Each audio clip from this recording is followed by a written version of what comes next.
अनीता मजूमदार। आज मैं आप सभी को बताऊंगी शिव पूजा में कुछ गलतियां करने से खुद भी बचना चाहिए, औरों को भी बचाना चाहिए। वो गलतियां क्या क्या हैं इसके बारे में आज हम बात करते हैं।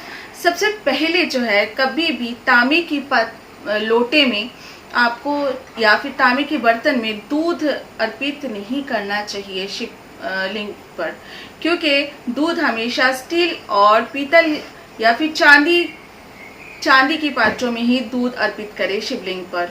और तांबे में दूध डालने से वह दूध जो है संक्रमित हो जाते हैं और वे दूध जो है सड़ जाते हैं, फट जाती है। ऐसा कभी भी इस तांबे की पात्रों में दूध जो है शिवलिंग पर अर्पित नहीं करना चाहिए। इसके अलावा दूसरी जो गलती है वो ये है, शिवलिंग पर दूध, दही, शहद या कोई भी वस्तु चढ़ाने के बाद पानी से शिवलिंग का एक बार स्नान कराना चाहिए। शिवलिंग पर पानी अर्पित करना चाहिए।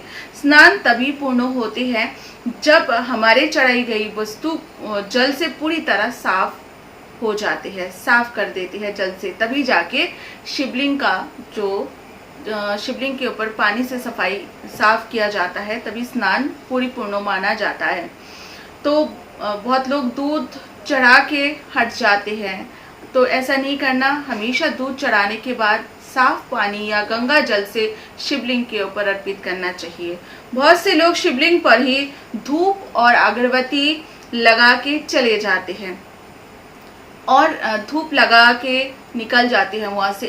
इसमें क्या होता है, धूप का जो गरम राख है वो शिवलिंग के ऊपर गिरते हैं। इससे शिवलिंग पर गरम राख गिरने से ये अच्छा नहीं माना जाता, जिससे बचाव सभी को करना चाहिए। शिवलिंग से दूर जाके आपको धूप, दीप, जो भी आपको अगरबत्ती लगाना है तो शिवलिंग से थोड़ा दूर लगाइए। ये भी एक गलती में से एक है। शिवलिंग के ऊपर रखे कलश पर कभी भी दूध नहीं डालना चाहिए। उसमें सिर्फ साफ जल ही डालें, ताकि शिवलिंग पर साफ जल चढ़ता रहे और स्नान होता रहे। और सिर्फ रुद्र अभिषेक के समय कलश पर दूध आप डाल सकते हैं, ताकि ऊपर से कलश से थोड़ा थोड़ा दूध शिवलिंग के ऊपर गिरते रहे। वो तब है जब आप रुद्र अभिषेक कर रहे हैं। इसके अलावा शिवलिंग पर कभी भी सिंदूर या रोली से टीका नहीं करना चाहिए।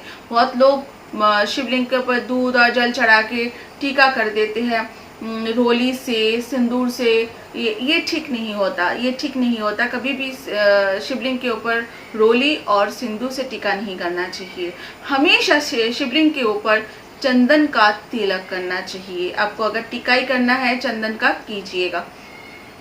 कुछ लोग शिवलिंग पर ही पैसा चढ़ा देते हैं, कॉइन चढ़ा देते हैं, रुपया चढ़ा देते हैं। ये भी अनुचित है।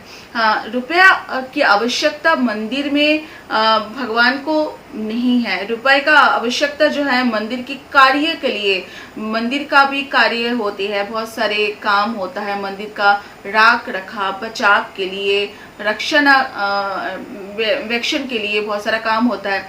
उस काम के लिए आप रुपया जरूरी होता है, तो दान पत्रों में ही हमेशा दान करें। वो पैसा आपको भगवान को चढ़ाने की जरूरत नहीं है। कभी भी शिवलिंग की पूरी परिक्रमा ना करें। जिधर से जल बहता है उधर तक ही आप परिक्रमा करें, फिर वापस आप आ जाए घूम के। उसके बाद दीपक या धूप आदि शिवलिंग या शिव मूर्ति से थोड़ी दूर पर रखें। इससे क्या होता है, दीपक और अगरबत्ती की धुआं से, धूप की धुआं से जो है मूर्ति या फिर शिवलिंग है वो काला पड़ जाते हैं। इसके अलावा बहुत से लोग, विशेषकर महिलाएं, मंदिरों में भगवान की मूर्ति के आगे जो लगा हुआ शीशा है उसी में तिलक कर देते हैं, उसी में भोग लगा देते हैं। इससे सारा शीशा जो है वो गंद हो जाते हैं और भगवान की दर्शन भी अच्छे से नहीं हो जाते हैं, क्योंकि वो भोग लगाने से, तिलक करने से पूरा शीशा जो है वो धुंधला हो जाते हैं। इससे भगवान की दर्शन जो है अच्छे से नहीं हो पाते हैं। इससे सभी को बचना चाहिए और तिलक आपको करना ही है। हमेशा भगवान के चरणों में तिलक करें। इसके अलावा एक और गलती है जो अक्सर मैंने देखा है लोग करते हैं, ये है क्या मंदिर में ज़्यादा से ज़्यादा साफ सफाई का ध्यान सभी को रखना चाहिए।